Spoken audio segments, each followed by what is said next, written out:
অতএব আমি পাঁচটা কথা বলছি, পাঁচটা ডিপার্টমেন্টে এই জাতিটাকে শক্তিশালী করতে হবে। আল্লাহ পাক তৌফিক দান করেন।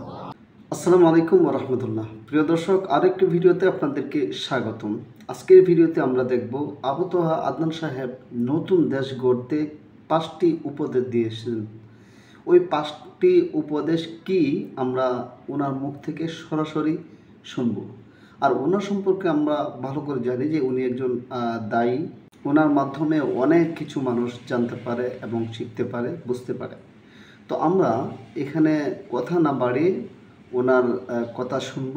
তো ওনার আলোচনা শুরু করার পূর্বে আমি বলতে চাই, যদি আপনি আমার চ্যানেলে নতুন হয়ে থাকেন বা চ্যানেলটি সাবস্ক্রাইব না করে থাকেন, তাহলে চ্যানেলটি সাবস্ক্রাইব করে বেল আইকনটি অন করে দিন, যাতে করে প্রত্যেকটি ভিডিও খুব সহজে পেয়ে যেতে পারেন।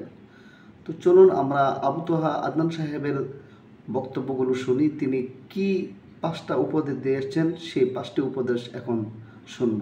চলুন। অতএব আমি পাঁচটা কথা বলছি, পাঁচটা ডিপার্টমেন্টে এই জাতিটাকে শক্তিশালী করতে হবে। আল্লাহ পাক তৌফিক দান করেন। 1 নাম্বার শিক্ষা। 1 নাম্বার কি ভাই?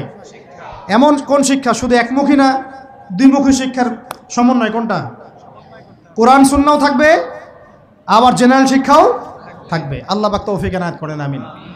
2 নাম্বার অর্থনীতি। 2 নাম্বার কি? আমাদের অর্থনীতি এত শক্তিশালী করতে হবে যে আমাদেরকে যেন পশ্চিমাদের কাছে কখনো হাত পাততে না হয়। আমাদের কৃষি দিয়ে আমরা চলবো, আমাদের জাকাত ভিত্তিক অর্থনীতি দিয়ে আমরা চলবো ইনশাআল্লাহ। 3 নম্বর পয়েন্ট হচ্ছে আমাদের যুব সমাজকে নিয়ে সত্যিকার অর্থেই একটা কর্মমুখী পরিকল্পনা প্রণয়ন করতে হবে। আমাদের অন্যতম একটা সমস্যা হচ্ছে বেকারত্ব। সমাজের যুবকরা দেখেন না, যে জেনারেশনটা যুদ্ধ করেছিল আমাদের বাংলাদেশের মাটিতে, এই জেনারেশনটা কি তারা পারবে? ওদের কি সেই ফিটনেস আছে? ওদের সেই কি প্রশিক্ষণ আছে? ওদের কি সেই খাদ্যাভ্যাস আছে? ওদের কি সেই চেতনা আছে?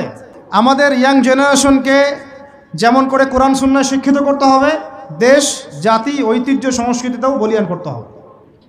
একই সাথে ওদের বেকারত্ব দূর করার জন্য কর্মমুখী পরিকল্পনা গ্রহণ করতে হবে, এদেরকে কাজে লাগান। 4 নাম্বার হচ্ছে আমাদের এই জাতির একটা বড় অংশ, প্রায় 50% হচ্ছে মেয়েরা, মহিলারা। তাদেরকে কাজে লাগাতে হবে অবশ্যই। আমরা মহিলাদেরকে অনেক ক্ষেত্রে দিনই ক্ষেত্রেও পিছায় ফেলছি। আপনারা আসছেন, বসছেন, আওয়াজ শুনলেন, কয়জন মহিলা এই সুযোগটা পায়? আমাদের স্ত্রীদেরকেও খাদিজা আয়েশা রাদিয়াল্লাহু আনহুমা তাদের মতো করে দিনের পথে সহযাত্রী বানাতে হবে। আল্লাহ পাক তৌফিক দান করেন।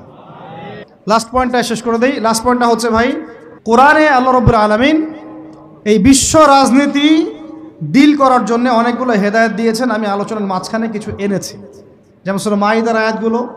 ইহুদি খ্রিস্টানদের সাথে আমাদের চলাফেরা কেমন হবে, মুশরিকদের সাথে আমাদের চলাফেরা কেমন হবে, আমাদের বাণিজ্য কেমন হবে, আমরা কাকে বন্ধুরূপে গ্রহণ করতে পারবো, কাকে পারবো না, এইগুলো ফলো না করতে পারলে একটা জাতি সমৃদ্ধ হতে পারবে না।